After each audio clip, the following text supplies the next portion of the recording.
When she entered the room, as soon as she entered the room, whether she opened the door to enter or whether she came through the wall, you would know straight away that she was there. Her presence was better felt than the presence of a living person. When Connor would wake in the night and cry, me and Dean would wait, because sometimes she would go to him and shush him back to sleep, and we would actually hear her over the cot. Shh, shh. Me and Connor were in the flat one day on our own.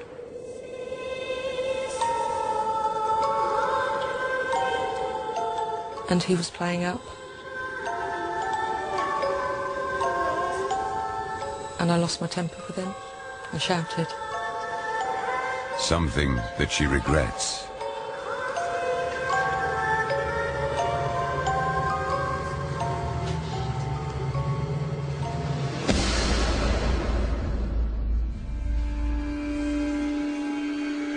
At that point I felt threatened and scared that she would have the power to do that. Nevertheless, Georgina felt something far worse lay elsewhere in the house.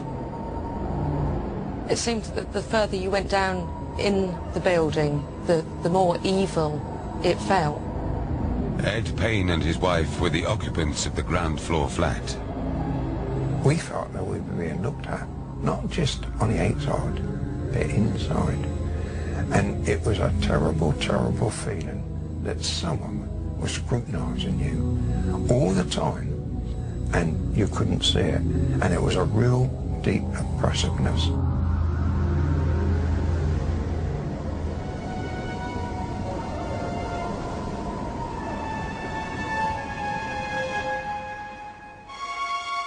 When I put my head on the pillow to go to sleep, I heard a banging noise. And it was though it was coming from an inside wall, someone trying to get out.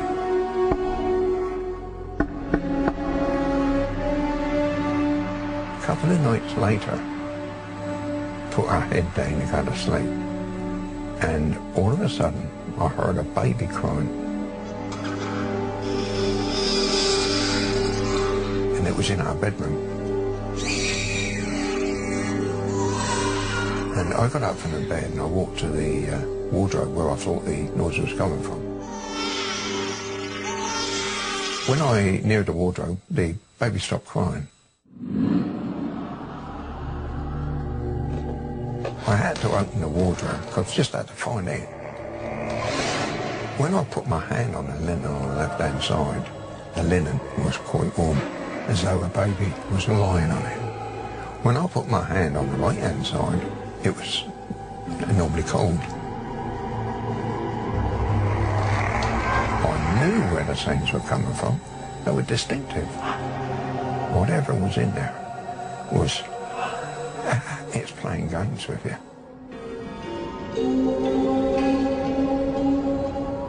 But if something was playing games with him, the games were about to become more terrifying.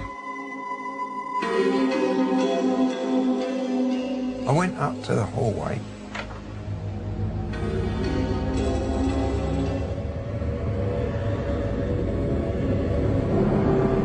I saw a black mass. It was though you were being attacked, and I tell you, I was scared.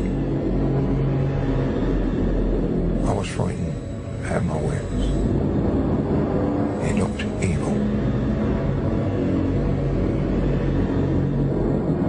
Obviously, I couldn't tell my wife. I didn't want to alarm her.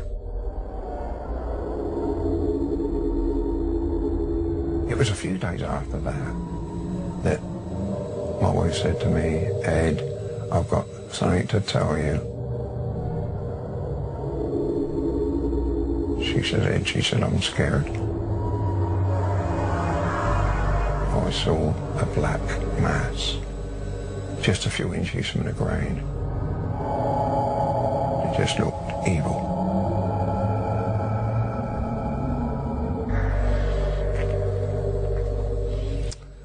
I can't go on.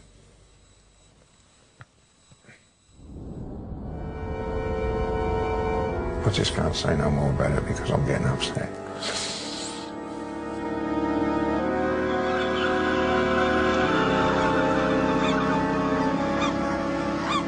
Ed's wife died 4 years later. To this day, he feels her death could be linked to their stay in the house.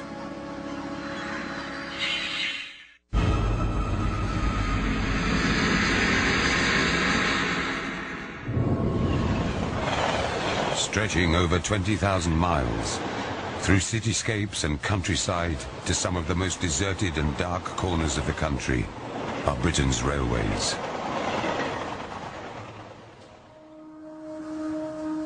Yet, stories told of this remote, forest-shrouded train crossing at Naworth, Cumbria, suggest it may not be just the living travelling along them. When you're talking to the locals, you discover this fear of going to Naworth at night, and level-minded people saying they would never pass that area at night because of the creepy atmosphere. I'm not a soft guy. I've been on the railway coming up for 30 years. I've also done tours in Northern Ireland when I was in the army, and I wasn't scared.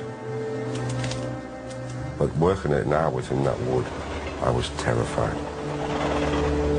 For signalman Dennis Simpson, what began as a normal night shift was to change his life forever. We used to go to Naworth when the engineers were working on the line. Stationed in this signal box in the dead of night, Dennis would have to walk up the track and lower the barriers to let trains pass the crossing.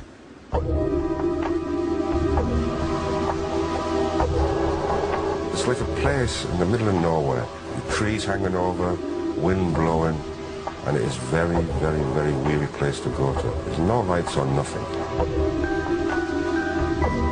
The telephone rang. I answered it, and the signalman at Low said, "There's a train coming.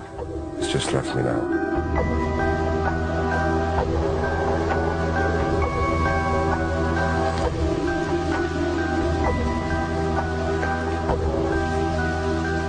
Silence and darkness, that's all it was. All of a sudden, just halfway up the track to the crossing,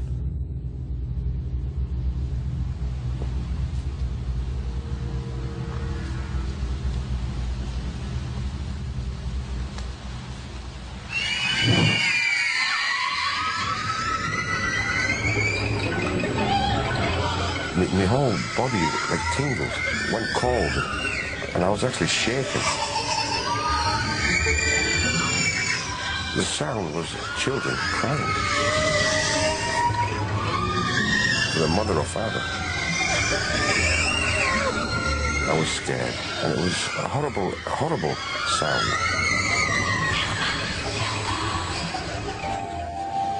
That's when I ran to the crossing to lower the barriers. Terrified. Terrified.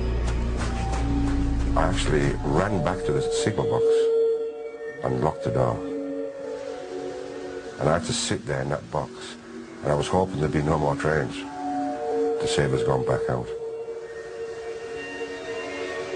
Dennis refused to work the crossing again. But he would not be alone in believing that the woods held a dark secret. One night, signalman Colin Metcalfe headed to Naworth. I'd heard of rumours of Naworth being spooky and eerie, and I took it just to be as nonsense until the night I actually drove down.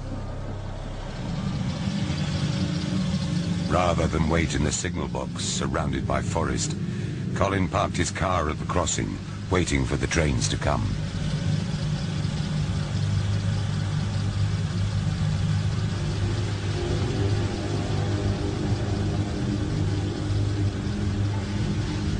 I noticed there was these lights kept appearing over on the wood on the far side of the railway, and they were appearing and disappearing in a U-turn, and I was trying to fathom out actually what the lights were for.